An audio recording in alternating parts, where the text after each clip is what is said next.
மகன் ஒழுங்கா வீட்டுக்கு வர்றதில்ல, சரியா சாப்பிடுறதில்ல. அந்த கவலை உங்களுக்கு கொஞ்சம் கூட இல்ல. அதுக்கு நான் ஏண்டி கவலைப்படணும்? உன் மகன் எவ்வளையோ நினைச்சுக்கிட்டு சாப்பிடாம தூங்காம நடந்தா அதுக்கு நானா பொறுப்பு? அவளை என்னால மறக்கவே முடியலடா. அட விட்டு தொலைங்க. என்ன எப்ப பார்த்தாலும் பட்டு பட்டுன்னு? அவ என்ன பெரிய சீதையா? ஆமாடா, அவ எனக்கு சீதை தான். அப்ப நீங்க ராவணா மாறுங்க.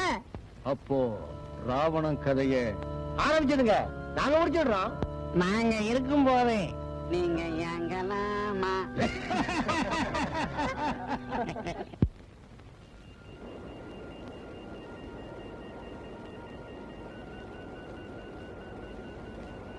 பட்டு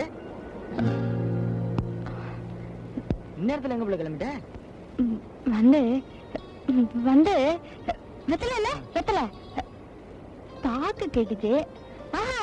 பாட்டு கேட்டுச்சு. என்ன வளர்ற? வெத்தல வாங்க கடைக்கு துணையாருன்னு கழுத்த வச்சா தனியா ஒன்னையே அனுப்பிச்சிருச்சா? சரி சரி, நீ போ. எப்படி சீக்கிரம் எட்டி பார்த்தாப்புல வந்துரு.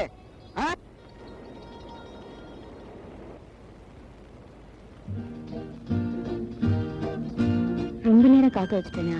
சேச்சே, அதெல்லாம் ஒண்ணு இல்ல. இங்க வரத்துக்கு நீ எவ்வளவு கஷ்டப்பட்டிருப்பேன்னு எனக்கு தெரியும்.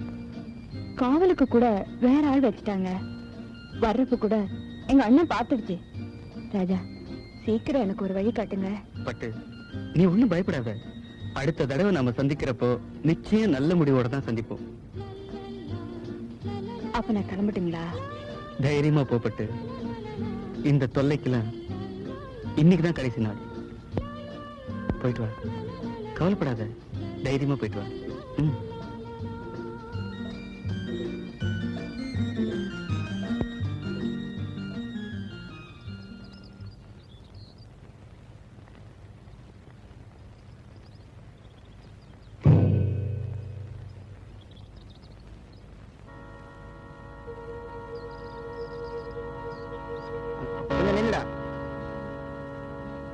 கொஞ்சம் மரியாதையா பேசுங்க. என் மானம் மரியாதை எல்லாம் காத்துல பறக்கும் போது உனக்கு எதுக்கு மரியாதை? நீங்க ரொம்ப ஆத்திரப்படுறீங்க. ஐயா, நீங்க படிச்ச ஆளு தானே. இப்படி என் தங்கச்சி மனசை கெடுத்து என் குடும்பத்துக்கே அவமானத்தை உண்டாக்கிட்டீங்களே. மிஸ்டர் தங்கம், நீங்க எவ்வளவு சாதாரணமா சொல்லிட்டீங்க. பட்டு மேல நான் வச்சிருக்கிற அன்பு எப்படிப்பட்டது தெரியுங்களா?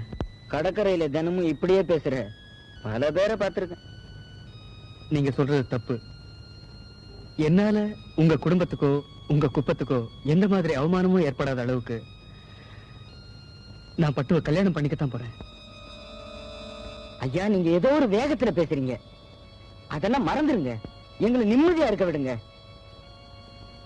அதையும் மீறி ஏதாச்சும் தப்பு தண்டா நடந்தா என்னையும் என் தங்கச்சியையும் கடல்ல பொணமா தான் பார்க்க முடியும். நான் வர்றேன். மிஸ்டர் தங்கம், தங்கம்